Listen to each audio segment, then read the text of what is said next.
Salut à tous, j'espère que vous allez bien. Ça fait un moment que je vous ai pas fait de vidéo sur cette chaîne et il y a plein de choses qui se sont passées et surtout le marché des crypto-monnaies est en pleine expansion actuellement. Donc dans cette vidéo aujourd'hui, on va faire un petit peu le point sur tout ce qui est en train de se passer, quelles ont été les évolutions sur Bitcoin, sur Ethereum et sur les dernières crypto-monnaies que je vous ai présentées récemment et on ira voir surtout ce qui nous attend pour la suite parce que ça risque d'être magnifique.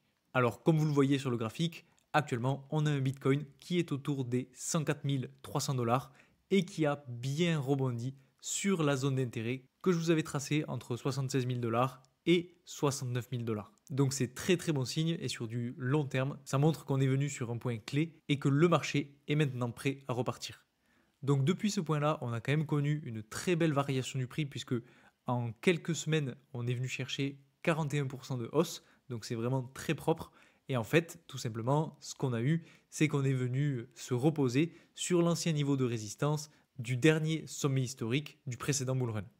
Donc c'est plutôt propre puisqu'on a bien eu notre pattern en cup and handle avec justement, comme je vous l'avais déjà montré, la cup avec Hans qui s'était formée et on attendait juste le retest de la ligne de résistance qu'on avait juste ici et c'est ce qui s'est passé il y a quelques semaines. Donc on a bien eu ce rebond, ça a été très très propre à voir et actuellement on a tout le marché des crypto-monnaies qui est en train d'exploser, donc c'est très très très bon signe. Donc si on regarde sur du un petit peu plus court terme, enfin avec des chandelles journalières, on voit que en fait on évolue par palier. Donc je m'explique. En gros, on est venu rebondir dans la zone d'intérêt. Alors pour ceux qui suivent la chaîne, vous savez que je m'attendais à ce qu'on aille un petit peu plus bas, chercher le niveau de support réellement autour de 72 voire 70 000 dollars. Et donc bon, on est venu rebondir un petit peu avant, ce qui au final n'est pas forcément une mauvaise chose puisqu'on a réussi à franchir cette belle tendance baissière qu'on avait depuis maintenant un long moment.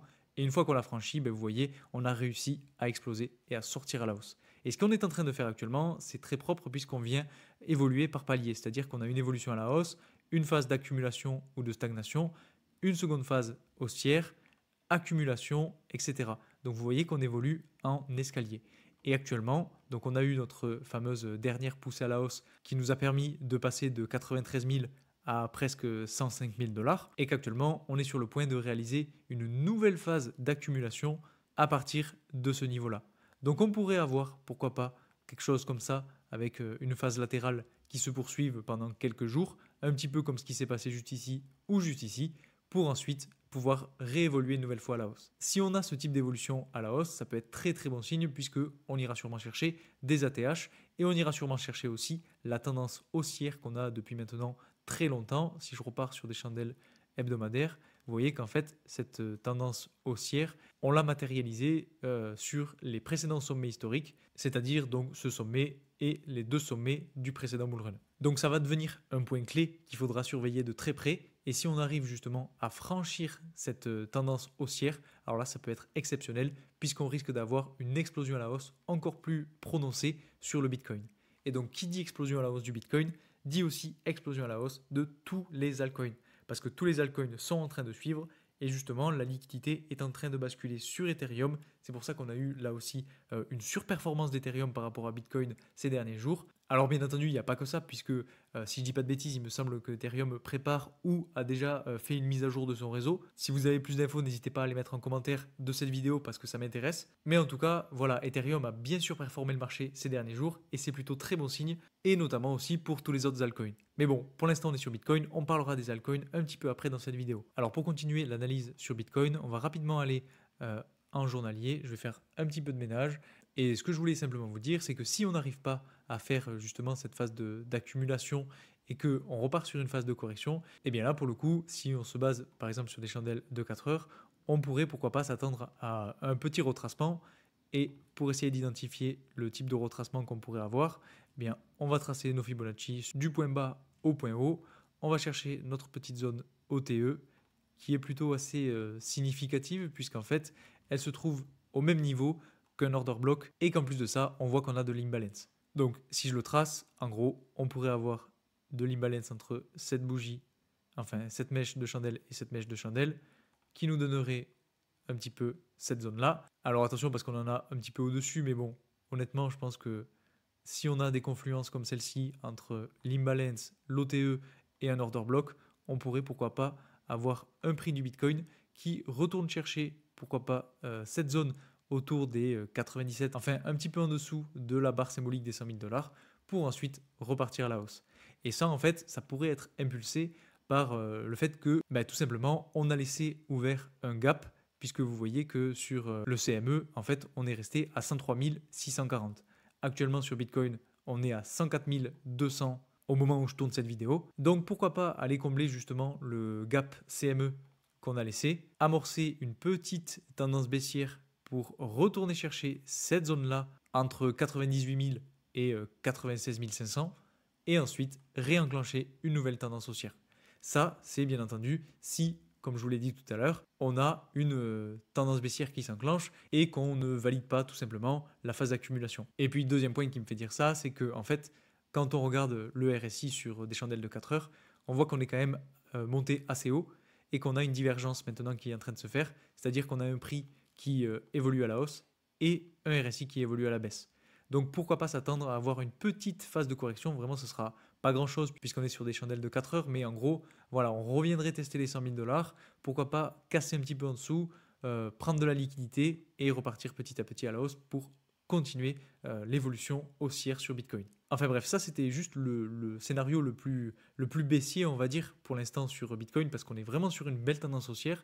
Donc pour le coup, on pourrait quand même s'attendre à avoir justement une petite latéralisation, un petit peu comme ce qu'on fait depuis maintenant plusieurs fois. En fait, on l'a fait une fois juste ici, une fois juste ici, comme je vous l'ai dit tout à l'heure. Mais voilà, je voulais juste vous le partager pour que vous évitiez justement de rentrer à ce niveau-là un dimanche soir et vous faire piéger par l'ouverture de marché demain avec une potentielle correction pour revenir combler le gap CME et pourquoi pas venir chercher cette zone-là avec la confluence entre l'OTE, l'imbalance et l'order block. Alors maintenant qu'on a parlé de Bitcoin, on va parler de Ethereum. Et justement, dans cette vidéo, je vous ferai un petit point sur quelques altcoins. Alors pas tous parce que je pense que j'aurai pas le temps, mais on ira faire le tour sur quelques altcoins que j'ai déjà analysés et sur lesquels je vous ai déjà fait une prédiction, entre guillemets, pour voir où est-ce qu'on en est, ce que ça a donné, est-ce que ça a bien suivi la prédiction ou pas, et faire un petit peu le bilan sur ces quelques altcoins. Alors pour ceux qui me suivent sur Telegram, vous avez déjà eu l'analyse de certaines de ces altcoins. Donc d'ailleurs pour ceux qui ne me suivent pas sur Telegram, je vous invite à nous rejoindre. Je vous poste quelques petites infos de temps en temps, en exclusivité, en avance par rapport aux vidéos YouTube. Donc si vous voulez les infos en avant-première, n'hésitez pas à nous rejoindre, le lien est en description. Et donc justement, pour parler des altcoins, on va aller voir la courbe d'évolution de la capitalisation boursière totale de toutes les crypto-monnaies, hormis le top 10, pour voir comment ça se passe et avoir un petit peu une idée du sens du marché. Alors pour ça, on va se mettre en journalier pour avoir une vision un petit peu plus d'ensemble. Alors pour ceux qui ne savent pas, en gros, l'indicateur c'est Other. Donc ça regroupe la capitalisation boursière de toutes les crypto-monnaies, hormis toutes celles du top 10. Et la courbe d'évolution, ça donne ça plus ou moins. Et ce qu'on peut voir, c'est qu'en fait, on a eu une première vague haussière entre fin d'année 2023 et 2024. Ensuite, longue phase de correction pour réenclencher une phase haussière qui a duré cette fois-ci un petit peu moins longtemps et enclencher une nouvelle fois une phase de correction. Et ce qu'il faut regarder, c'est que justement, cette phase de correction, elle est finalement terminée puisque on est venu casser la tendance baissière qu'on avait juste ici, ce qui est synonyme de retournement de tendance et ce qui est synonyme de rebond haussier. Donc c'est plutôt très très bon signe justement d'avoir ce type de cassure, en fait, d'inversion de structure. Et justement, par rapport à ça, je voulais quand même qu'on puisse tracer les Fibonacci ensemble pour voir un petit peu où est-ce qu'on pourrait avoir potentiellement une zone d'intérêt. Donc pour ça, je me mets du plus haut au plus bas parce qu'on est sur une tendance haussière. Et donc, on va aller tracer notre fameuse zone OTE. Donc OTE, pour ceux qui ne savent pas, c'est Optimal Trade and Try. Donc en gros, la zone optimale pour entrer sur un trade. Et là, pour le coup, vous voyez qu'on a une zone OTE qui correspond quasiment à la phase d'accumulation qu'on a eue sur ce niveau-là. Donc là, on va rester là-dessus. Voilà, une petite phase d'accumulation qui ensuite a donné lieu à une correction. Et là, pour le coup, vous voyez que si on a une courbe qui arrive jusque dans cette zone-là, eh bien, on pourrait s'attendre à pourquoi pas avoir de la difficulté à passer au-delà et à aller chercher des plus hauts ou même de la correction. Donc, c'est juste pour que vous ayez en tête que quand on arrivera avec Other sur ce niveau-là, il faudra faire très attention à tous les altcoins parce que ce sera sans doute le moment de prendre des profits. Et justement, cet indicateur est ultra intéressant puisque en fait, ça nous donnera la tendance du marché et ça nous montre qu'en fait, on aura sans doute une phase dans laquelle il faudra savoir sortir du marché. Donc là, on est bien rentré petit à petit lors de la phase de correction. Si vous avez suivi mes vidéos, vous êtes sûrement sur certains altcoins très intéressants. Si vous venez d'arriver, c'est pas très grave parce que bon, c'est encore le moment de se positionner. Vous voyez qu'il y a encore de la marge. Mais pour le coup, comme je vous ai dit, voilà, moi, ma stratégie pour sortir, c'est d'attendre quand même d'arriver sur des zones clés. Et c'est pour ça que je vous présente cet indicateur-là. Enfin bref, si on continue et qu'on prend cette fois-ci le Total 3 pour aller affiner un petit peu plus les choses, on va se mettre en hebdomadaire et vous voyez que en gros, on a toujours notre objectif qui est juste ici et on est toujours dans cette phase d'évolution haussière et de bull run finalement. Puisque vous voyez qu'on n'en est pas sorti. En fait, pour ceux qui ne connaissent pas, j'ai découpé en gros la capitalisation boursière totale de toutes les crypto-monnaies, hormis Bitcoin et Ethereum, en plusieurs phases. Donc en rouge, on a le bear market, en orange, on a la phase d'accumulation, en bleu, on a la phase de pré-bull run, et en vert, on a la phase de bull run. Donc justement, ce qui s'est passé, c'est que on est venu retester un petit peu la phase de pré-bull run pour avoir une explosion ensuite. Et là, correction. Et là, pour le coup, on est en train de repartir à la hausse. Alors, ce qu'il faut regarder, si on se met en journalier, c'est qu'on arrive quand même là aussi sur des niveaux clés. Alors, c'est pas un niveau non plus ultra important, mais vous voyez qu'on avait justement un ancien niveau qui avait servi de niveau de support qui peut actuellement devenir niveau de résistance. Donc, il va falloir faire très attention. Et si justement on trace le Fibonacci pour essayer d'identifier notre zone OTE, pardon, eh bien, on a donc une zone OTE qui se situerait entre les 0,618 et les 0,786 de Fibonacci, juste ici. Donc vous voyez qu'on en est vraiment pas loin. Donc il va falloir là aussi faire très attention parce que à mon avis, le bull run n'est pas terminé, on a encore des beaux jours devant nous, mais on peut avoir des petites phases de correction qui nous permettront de réinvestir sur le marché et de rentrer sur des zones stratégiques et sur des points clés. Enfin bref, dans tous les cas, on a quand même ce niveau-là à franchir. Honnêtement, je pense qu'avec la dynamique qu'on a actuellement, ça va pas être très compliqué. Mais bon, il va falloir quand même le surveiller. Et après, on aura la zone OTE à surveiller là aussi. Dans tous les cas, je vous tiendrai au courant en vidéo sur YouTube ou sur Telegram. Donc d'ailleurs, pour ceux qui ne sont pas abonnés sur YouTube, qui découvrent la chaîne, n'hésitez pas à vous abonner si vous voulez avoir toutes les infos. Enfin bref, ceci étant dit, on va continuer avec Ethereum. Là, il y a beaucoup de choses à dire et c'est vraiment magnifique parce que Ethereum a complètement surperformé le marché ces derniers jours. En quelques jours, il a quasiment pris 50%, donc c'est vraiment magnifique. Maintenant, attention parce que là aussi, on arrive sur une résistance. C'est un niveau clé puisque on a justement un order block à ce niveau-là. Et en plus de ça, on pourrait pourquoi pas être sur une zone OTE. Alors, je ne l'ai pas vérifié. On va tracer directement les Fibonacci. Et on voit que, alors ouais, voilà, on a traversé la zone OTE pour le coup. Donc bon, c'est plutôt bon signe en fait, j'ai envie de dire, même si on a quand même un order block assez sympathique à ce niveau-là, qui pourrait là aussi servir justement de résistance. Mais bon, dans tous les cas, c'est à voir. Là maintenant qu'on a eu une très belle évolution à la hausse, à mon avis, c'est pas forcément les meilleurs moments pour rentrer. Il faut attendre une petite phase de correction avant justement de pouvoir réinvestir sur certains altcoins de qualité, et notamment sur Ethereum, même si sur le long terme, je suis quand même convaincu qu'on va aller beaucoup plus haut. Il y a quand même autre chose d'intéressant à regarder, c'est que là, je me suis focalisé sur ce mouvement baissier, mais si on se focalise sur le mouvement baissier plus long terme, on a quand même une zone OTE qui est bien plus haute et qui se situerait donc à ce niveau-là, quasiment au même niveau de la phase d'accumulation qu'on avait juste ici. Donc, je vais la tracer pour que ce soit plus compréhensible. Hop, voilà. Donc, un petit peu comme sur Other, on a une phase d'accumulation et une zone OTE qui correspondent et qui peuvent finalement être des zones très importantes et des zones clés à surveiller. Donc honnêtement, si je devais me positionner et je devais me donner vraiment mon avis, je pense qu'on risque d'aller chercher justement ce niveau-là. Pourquoi pas latéraliser un petit peu comme sur Bitcoin, faire une accumulation avant de repartir un petit peu plus haut, chercher justement la zone OTE et cette fameuse zone d'accumulation. Et là aussi, pourquoi pas faire une nouvelle phase d'accumulation sur ce niveau-là pour ensuite aller chercher la résistance qu'on avait juste ici autour de 4000 $. Donc ça, sur du long terme, attention, c'est juste une idée de ce qui pourrait se passer sur une tendance haussière. Maintenant, on le sait tous, dans justement des tendances haussières sur du long terme, on a des phases de correction sur du plus court terme. Donc, il va falloir savoir se positionner sur justement ces points bas dans la phase haussière pour tout simplement perdre le moins d'argent. Et justement, si on essaye de regarder sur du plus court terme pour Ethereum, alors on va faire un peu de ménage. Voilà, on voit qu'on a amorcé une petite tendance baissière justement à ce niveau-là. Et si on trace nos Fibonacci pour aller chercher notre zone OTE, alors on va aller chercher le rectangle. Voilà, on a une petite zone OTE qui se trouve à ce niveau-là et qui là aussi pourrait très bien servir de niveau de support pour faire rebondir le prix et le faire continuer d'évoluer à la hausse. Enfin bref, ce n'est que des suppositions. Pour l'instant, on n'a pas non plus énormément de confluence. Il va falloir voir ce que va donner le marché, notamment lors de l'ouverture lundi. Mais bon, dans tous les cas, si on prend du recul, on a quand même Ethereum qui est bien bas par rapport à ses plus hauts historiques. Et pour le coup, ça peut être très intéressant de, si vous êtes investi sur long terme, rentrer à ce niveau-là. Parce que si vous attendez 1 an ou 2 ans, bah vous êtes quasiment sûr de faire des bénéfices sur le long terme. Parce que, en fait, tout simplement, quand on se place sur de l'hebdomadaire, on voit que le RSI est parti très bas et qu'il a justement énormément de marge avant d'arriver dans des zones de surachat, ce qui est très bon signe pour Ethereum.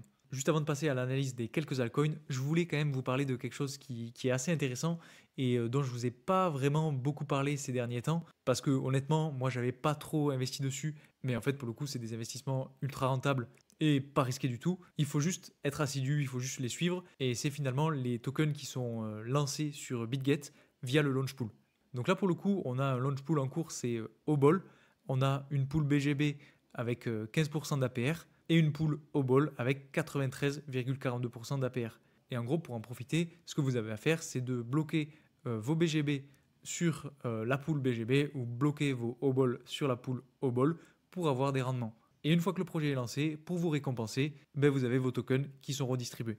Donc ça, il faut le suivre de façon assidue parce que généralement, quand les tokens sont lancés, ben, ils prennent énormément de pourcentage. Donc à partir de là, vous avez le choix soit de sortir du projet, prendre vos bénéfices et atteindre le prochain launch pool, soit ben, tout simplement garder vos jetons sur le long terme parce que ben, vous croyez au projet. Là, vous avez deux options. Maintenant, c'est vous qui voyez. Moi, honnêtement, je m'intéresse de plus en plus à ce type d'opportunités parce que c'est clairement des opportunités. C'est ultra simple et ultra rentable. Et vous en avez très souvent sur BitGet. Et d'ailleurs, pour ceux qui ne sont pas sur BitGet, vous avez aussi mon lien de parrainage en description qui vous permet, en plus de ça, d'avoir des réductions sur tous vos frais et d'avoir un bonus à l'inscription. Donc je sais que maintenant la plateforme BitGet est très connue, il y a beaucoup de personnes qui sont dessus et qui ont potentiellement déjà leurs affiliations. Mais voilà, pour les nouveaux, pour ceux qui rentrent dans le domaine des crypto-monnaies, ben vous pouvez utiliser mon lien de parrainage, c'est totalement gratuit et c'est du gagnant-gagnant. Voilà, donc maintenant, ceci étant dit, on va continuer sur les altcoins.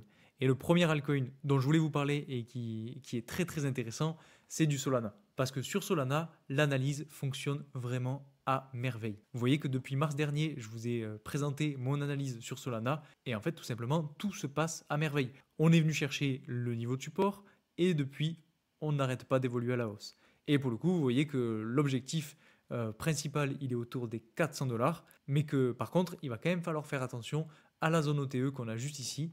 Donc, encore une fois, pour la tracer, je me suis mis du point haut au point bas. Et vous voyez, donc entre les 0,618 et les 0,786 de Fibonacci, on a bien notre zone OTE. Donc, il faudra faire très attention. Et honnêtement, c'est une zone sur laquelle je vais prendre pas mal de profit.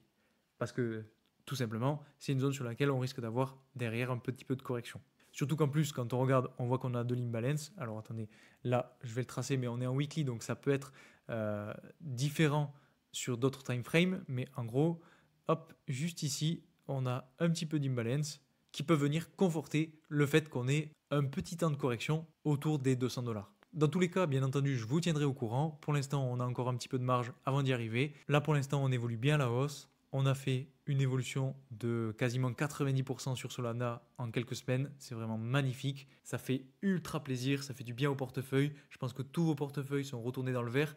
Moi, honnêtement, et pour ceux qui me suivent depuis très longtemps, vos portefeuilles n'ont pas dû descendre dans le rouge. Donc c'est plutôt positif. Et si vous êtes investisseur long terme comme moi sur les crypto-monnaies, ben ce genre d'évolution fait quand même du bien. Enfin bref, on continue avec le rune. Sur le rune, vous voyez qu'on a eu du mal à démarrer. Pour le coup, c'est un petit peu ce que j'envisageais. On avait une phase de latéralisation, de stagnation sur le niveau de support. Pour l'instant, on a bien eu cette phase d'accumulation qui s'est réalisée sur le prix. Et là, en fait, on est en train de repartir petit à petit. Alors, ça a pris un petit peu plus de temps que sur ma prévision, enfin mon scénario, mais on est en train petit à petit de reprendre cet élan haussier et de repartir à la hausse. Donc ça, c'est très très bon signe, et surtout qu'en plus, quand on regarde en hebdomadaire, on a un RSI qui est très très bas, et donc ça, c'est très bon signe pour la suite, parce que ça montre qu'on a énormément de marge, là aussi, avant d'arriver dans des zones de surachat, et donc qu'on pourrait avoir ce type de scénario qui se dessine. Donc attention, je vous ai mis quand même une zone de correction à ce niveau-là. Alors honnêtement, je pense qu'on pourrait peut-être le tracer autrement. Alors je vous avoue qu'il faudrait le retravailler, mais peut-être que si on trace là aussi une zone OTE, on aurait pourquoi pas cette zone-là à identifier. Hop, voilà, comme ceci, avec justement un order block à ce niveau-là. Hop, et un niveau de résistance sur les 7,4 $. Donc pour l'instant, on n'en est pas encore là. Je pense qu'on a quand même pas mal de marge avant d'y arriver. Et d'ailleurs, c'est ultra bon signe. Et honnêtement, c'est une des crypto-monnaies sur laquelle j'investis pas mal en ce moment. Et je pense qu'on a quand même encore de beaux jours devant nous, puisque, comme je vous l'ai dit, l'objectif final pour cette crypto-monnaie, il est autour des 35 $. Donc ça peut paraître énorme, dit comme ça, surtout qu'en plus, actuellement, on n'est même pas autour des 2 $. Donc ça ferait une très très grosse évolution. Mais bon, j'ai envie de dire pourquoi pas, c'est une analyse, c'est un point de vue, on verra bien ce que ça donnera par la suite. Ensuite, si on continue, il me semble que je vous avais aussi parlé de Hondo. Et pour le coup, là c'est pareil, on a un petit peu le même scénario qui se dessine. Alors c'est pas tout à fait identique, mais je vous avais dit qu'on pouvait avoir ce type de latéralisation, de stagnation avec ces chandelles orangées, parce qu'en fait on était sous un niveau de résistance qui était plutôt intéressant et à la fois au-dessus d'un niveau de support qui était la tendance haussière. Donc au final, on pouvait avoir ce type de triangle identifié pour ensuite avoir une sortie à la hausse et aller chercher la tendance haussière. Pour le coup, pour l'instant, on est toujours sur cette phase, on va dire, de latéralisation, d'accumulation. On est allé chercher sur la chandelle hebdomadaire de cette semaine le niveau de résistance, on a corrigé un petit peu. Donc pour le coup, j'ai envie de dire c'est tout à fait normal. Je pense qu'on va attendre encore un petit peu de continuer d'accumuler sur cette crypto-monnaie avant de pouvoir vraiment avoir une sortie à la hausse. Là, c'est bien évidemment encore une fois que de la spéculation. Je pense que quand même le domaine des real world assets dont fait partie Hondo est un domaine ultra intéressant qui peut vraiment changer les choses et changer beaucoup de façons de faire, beaucoup de façons de travailler et beaucoup de façons d'investir. Et c'est aussi pour ça que je mise beaucoup sur cette crypto-monnaie-là, qui d'ailleurs est aussi disponible, comme toutes celles que je vous présente, sur la plateforme BitGet.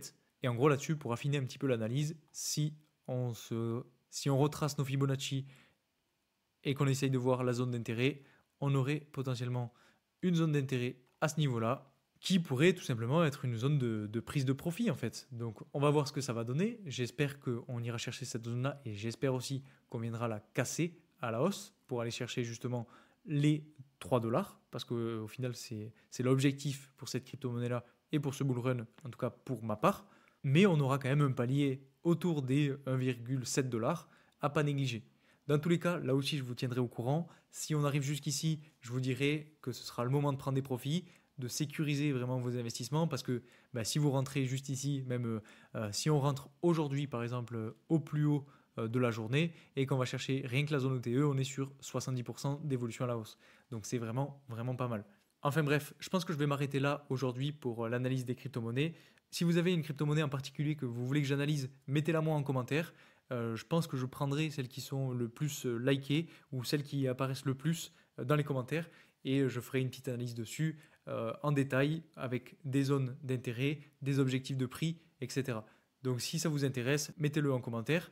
Et puis pour finir sur cette vidéo, je voulais aussi vous montrer l'indicateur, donc le P-Cycle Top Indicator, pour tout simplement vous dire que honnêtement, selon moi, on est très loin d'avoir la fin du cycle, puisque cet indicateur nous montre finalement les sommets de marché. En gros, à chaque fois qu'on a un croisement de la ligne verte avec la ligne orange, on a un sommet de marché. C'est exactement la même chose sur chacun des sommets, croisement, sommet de marché.